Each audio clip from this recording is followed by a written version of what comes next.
Le dernier épisode de notre série consacrée aux zones écotouristiques du royaume nous emmène au cœur du Moyen Atlas, dans le parc national d'Ifrane, où se dévoile d'insoupçonnables sanctuaires de la nature.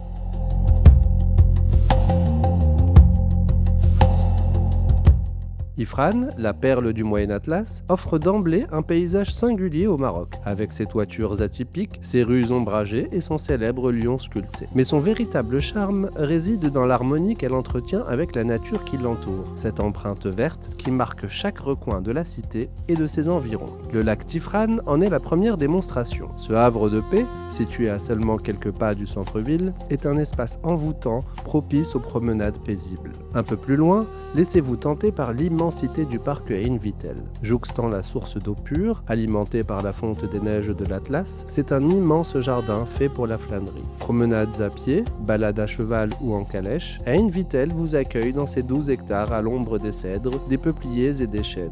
En longeant le ruisseau, on arrive jusqu'aux cascades du refuge, symbole de l'alliance entre forêt, montagne et source bienfaitrice. Autre ville, autre ambiance. Azrou, qui porte le nom amazigh de son imposant rocher, autrefois repère des habitants, conserve les traces d'un patrimoine millénaire. Vous pouvez en découvrir l'essentiel dans le centre culturel de la ville. Organisé en musée, ce lieu retrace autant l'histoire paléontologique de la région que le riche héritage immatériel des populations du Moyen Atlas. Dans les alentours immédiats d'Azrou, allez rendre hommage au vénérable cèdre gouraud, un conifère âgé de 800 ans qui culmine à plus de 40 mètres. Les singes magots, principaux habitants de cette forêt, ne manqueront pas de vous faire un accueil des plus insolites. Moins habitués à la présence humaine, d'autres groupes de singes sont disséminés partout dans le parc national d'Ifrane.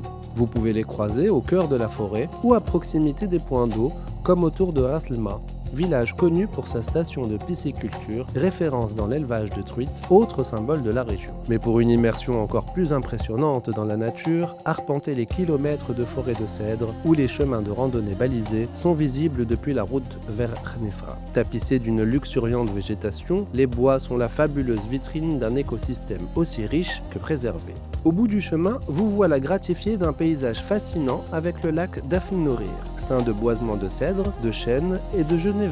Ce plan d'eau doit sa renommée à la diversité exceptionnelle de sa faune, particulièrement des oiseaux migrateurs qu'il est possible d'observer depuis un promontoire en bois installé à cet effet. Entre ces majestueux cèdres et les eaux scintillantes de ces lacs, le parc national d'Ifrane offre un territoire où la nature généreuse se conjugue à un patrimoine riche, invitant à une immersion respectueuse et inoubliable au cœur du Moyen Atlas.